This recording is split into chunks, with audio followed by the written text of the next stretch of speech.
പണ്ട് കാലം മുതൽക്കേ മനുഷ്യനെ പീഡിപ്പിക്കാൻ മനുഷ്യൻ തന്നെ പല മെത്തേഡ്സും ഉണ്ടാക്കിയെടുത്തിട്ടുണ്ട്. അതിലെ ഏറ്റവും ഭീകരമായ, കേട്ടാൽ എല്ല് മരവിച്ച് പോകുന്ന കുറച്ച് ടോർച്ചറിങ് മെത്തേഡ്സ് ആണ് ഇന്ന് നമ്മൾ വളരെ വേഗത്തിൽ നോക്കാൻ പോകുന്നത്. ഈ ശിക്ഷാരീതികളൊക്കെ ഉണ്ടെങ്കിൽ ആരായാലും കുറ്റം ചെയ്യാൻ ഒന്നും മടിക്കും.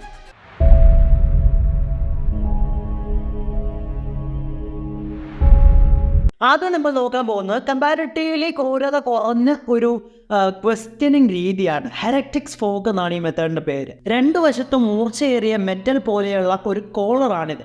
ഈ കോളർ കഴുത്തിൽ ധരിക്കുമ്പോൾ മൂർച്ചയുള്ള ഒരു ഭാഗം കഴുത്തിന് താഴെ മറ്റേ ഭാഗം നെഞ്ചത്തുമായി കൊണ്ടുവയ്ക്കും.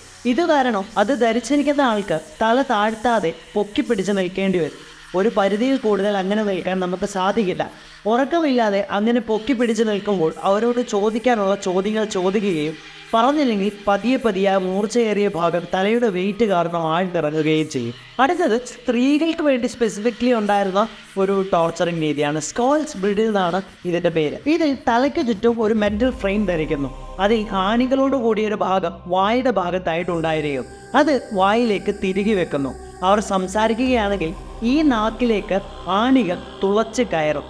ഒരുപാട് ഗോസിപ്പ് ചെയ്യുന്ന സ്ത്രീകൾക്ക് കൊടുത്തിരുന്ന ശിക്ഷയാണിത്. അടുത്തത് കുറച്ചുകൂടി ക്രൂരമായ ഒരു മെത്തേഡാണ്. സ്കാഫിസം എന്നാണ് ഇതിന്റെ പേര്. ഇതിനായി കുറ്റം ചെയ്ത വ്യക്തിയെ കൈയും കാലും ബന്ധിച്ച് നഗ്നനായി ഒരു ബോട്ടിൽ കയറ്റി നിർത്തുന്നു.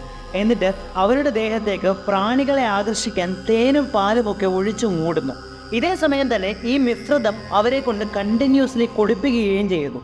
അങ്ങനെ ചെയ്യുമ്പോൾ അവർക്ക് ഛർദിലും വയറിളക്കവും ഉണ്ടാകുന്നു. ഇതേ സമയം തന്നെ പ്രാണികളും മറ്റും അവരുടെ ദേഹത്തേക്ക് വന്ന് കുത്തുകയും കടിക്കുകയും അവരുടെ ദ്വാരങ്ങളിലേക്ക് കയറാൻ ശ്രമിക്കുകയും ചെയ്യുന്നു. അവരുടെ മരണം വരെ എല്ലാ ദിവസവും ഇത് റിപ്പീറ്റ് ചെയ്യുകയും ചെയ്യും. അങ്ങനെ ഏറ്റവും നീളം കൂടിയ ക്രൂരമായ ടോർച്ചറുകളിൽ ഒന്നാണിത്. അടുത്തത് നിങ്ങൾ കേട്ടിരിക്കാൻ സാധ്യതയുള്ള ഒരു ടോർച്ചറിംഗ് രീതിയാണ് ബ്രേസിംഗ് ബുൾ എന്ന് പറയുന്ന രീതി. ഒരു കാളയുടെ ഷേപ്പിലുള്ള ഒരു മെറ്റൽ പ്രതിമയുടെ അകത്തേക്ക് ഒരാളെ കയറ്റി കൈയും കാലും ബന്ധിച്ച് ലോക്ക് ചെയ്യുന്നു. എന്നിട്ട് ഇതിൻ്റെ താഴെ തീ കത്തിക്കും. മെറ്റൽ ആയതുകൊണ്ട് തന്നെ അകത്ത് കിടക്കുന്ന ആൾ വെന്തുരുകി കരയാൻ തുടങ്ങും. അയാൾക്കുള്ള ശിക്ഷ എന്നതിനൊപ്പം മറ്റുള്ളവരെ കുറ്റം ചെയ്യാതിരിക്കാൻ പേടിപ്പിച്ച് നിർത്താനും കൂടിയായിരുന്നു ഈ ശിക്ഷ.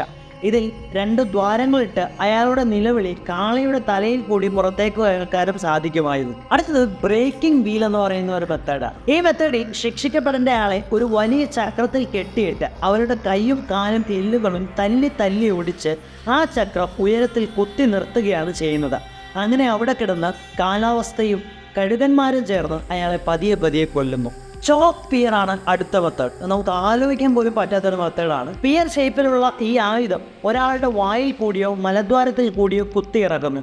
അതിനുശേഷം ഈ മൂർച്ചയുള്ള ടൂൾ വികസിപ്പിച്ച് അവരുടെ ദ്വാരം കീറി വലുതാക്കുന്നു. ഏതാണ്ട് ഇതേപോലെ തന്നെയുള്ള മറ്റൊരു മെത്തേഡാണ് ഹെഡ് ക്രഷർ എന്ന് പറയുന്നത്. പേര് പോലെ തന്നെ ഇതിൻ്റെ മൂർച്ചയുള്ള ഭാഗത്തേക്ക് ശിക്ഷിക്കപ്പെടുന്ന ആളുടെ തല വെച്ചതിന് ശേഷം പിടിച്ച് ടൈറ്റ് ആകുന്നു. പതിയെ അയാളുടെ തല മുറിയുകയും തലയോട്ടി പൊട്ടിച്ചതയുകയും ചെയ്യുന്നു. കുറ്റസമ്മതം നടത്താനും ശിക്ഷയായിട്ടും ഇത് ഉപയോഗിച്ചിരുന്നു. അടുത്തത് കുറച്ചുകൂടെ ഭീകരമായ ഒരു രീതിയാണ് ലിഞ്ചി എന്നാണ് ഇതിന്റെ പേര്. ഇതിന് ഡെത്ത് ബൈ 1000 കട്ട്സ് എന്നും വിളിപ്പേരുണ്ട്. ശിക്ഷിക്കപ്പെടേണ്ട ആളെ ഒരു തൂണിൽ കെട്ടിയിട്ട് ശരീരത്തിൽ നിന്ന് കുറച്ചായി മാംസം ചീന്തിയെടുക്കുകയാണ് ഇതിൽ ചെയ്യുന്നത്. അവരുടെ വാരിയെല്ലുകൾ കാണുന്നവരെ ഈ പ്രോസസ്സ് തുടർന്നുകൊണ്ടേയിരിക്കും. അങ്ങനെ മണിക്കൂറുകൾ കൊണ്ട് ആ മനുഷ്യൻ മരിക്കും.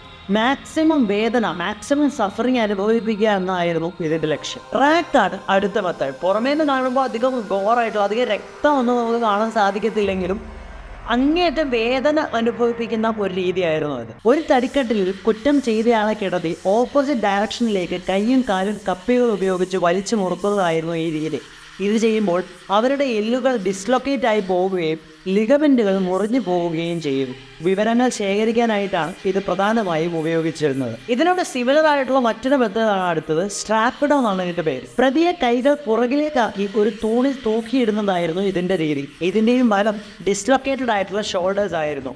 ഈ അനുഭവിക്കുന്ന വേദന കൂട്ടാൻ വേണ്ടി കാലിൽ ചിലപ്പോൾ എക്സ്ട്രാ വെയിറ്റ് കെട്ടിത്തൂക്കിയിരുന്നു. അടുത്ത ഒരു ഫ്രഞ്ച് ടോർച്ചറിങ് മെത്തേഡാണ് ഉബ്ലിയർ ഡഞ്ചൻ എന്നാണ് ഇതിൻ്റെ പേര്. ഒരാഴമേറിയ കുഴിയിലേക്ക് ഇരകളെ ഒരു ചെറിയ ദ്വാരത്തിൽ കൂടി ഇറക്കി വിടുന്നു.